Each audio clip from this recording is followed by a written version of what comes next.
السلام علیکم.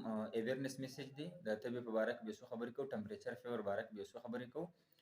پرون یو ماشوم راوستو، تقریبا د 3 کالو ماشوم و، خو تبې ډېره زیاته وه. نو هغه کمبله کې ښه بند کړی و، ډېر زیات کمبلو کې بند کړی و. نو بیا راوستو موږ ته. نو هغه چې کله ما هسټري واخیسته، ټمپریچر ما وکتو، نو هغې ټمپریچر 100 و. یو قسم له ډېر زیات نو، نارمل یو قسم له 100 ټمپریچر و، دومره نو.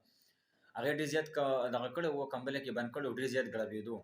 ما چې کله یې هسټري واخیسته، نو هغې وویل چې یاره د ده تبه مخکې نه تیزه وه، وایي ګړبېدو ډېر زیات ګړبېدو. نو دې موږ بیا ګرم کړو.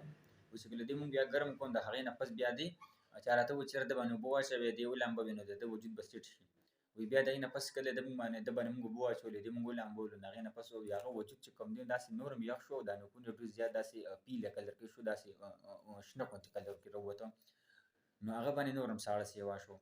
نو هغه ته ما دا کوشش کوي، یو خبره تل دا کوم چې کله زنانه وي یا سړی وي، ماشوم وي، هر څومره ایج کې وي، کله چې ده باندې ټمپریچر رالو، ده باندې ګړبېده راله، نو دې ګرموئ، ده باندې اوبه مه اچوئ، بلکل اوبه په ده باندې مه اچوئ. دا ډېره غټه غلطفهمي ده. دې باندې اکثر وایي اوبه واچوئ. کله چې دا 102 103 ته بیا 104 ته دا کله ورسېده، نو پوه شه چې یاره د ده وجود ګرم شو، ګړبېده په ده باندې ودرېده.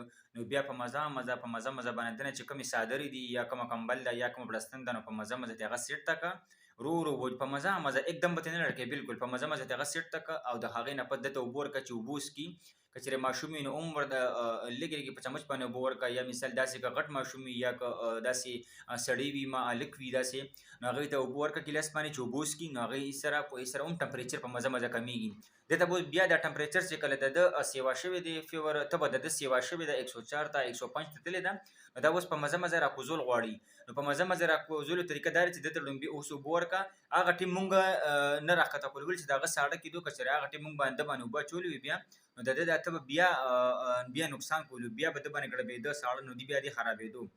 نو اوس په ده ته چې کله تاسو اوبه ورکړئ، اوبه ده وڅښلې، د هغې نه پس رو ده خېټه ورته څرګنده کړه. سړی وي، داسې ماشومان وي، خېټه په مزه ورته خېټه کولاو کړه، دا خپې ورته رو بره کړه، لستوڼي ورته بره کړه. نو د اوبو ترمکیه پې داسې په لاسو باندې پې ترمکیه وکړه، د هغې نه پس پې لاس لوند کړه، او دا په مزه پې راکاږه. د هغې نه پس بیا په مزه بیا کپړه لونده کړه، یا داسې فوم وي چې څه شي وي، نو هغه رو په وجود باندې ورته هغه راکاږه. هغې نه پس چې کوم دی مخ باندې، سر او کوم دا اطرافونه دي زیاتر، دا چې کوم دی دا ورته ښه لوانده کړه. بیا چې کوم دی نو د دې لپاره پرواسین انفیوژن دی، یا مثال داسې چې کوم ډاکټر پوهېږي هغه حساب سره به دې ته دغه وکړي. په مزه تقریبا نیمه ګنټه پس به انشاءالله هغه بلکل ټیک ټاک وي. دې لپاره چې کوم ټریټمنټ دی هغه کول لازمي دي. خو ما صرف دې لپاره دا اویرنس میسج تاسو ته درکولو. دا اویرنس میسج دی، نو دا کوشش وکړئ چې دا چې کوم ستاسو ملګري دي داسې یا نور ګاونډیان دي، نو هغوی ته دا میسج، دا ویډیو هغوی ته شیر کړئ چې د دې نه څه نه څه فایده والي. بل دا په هر یو کس باندې راتلی شي، دا نه چې یاره زه ټیک یم ما باندې نه راځي، یاره هغه ټیک دی یا پلان کې. نو هغې ټولو ته دا وګوره، که شیر کېده نو شیر یې کړئ. هغې دپاره به دا یو صدقه جاریه وي. نو هغې ته به هم پته ولګي، مثال داسې سبا نور داسې بیماري راځي، نو د هغې نه به لږ محفوظ وي.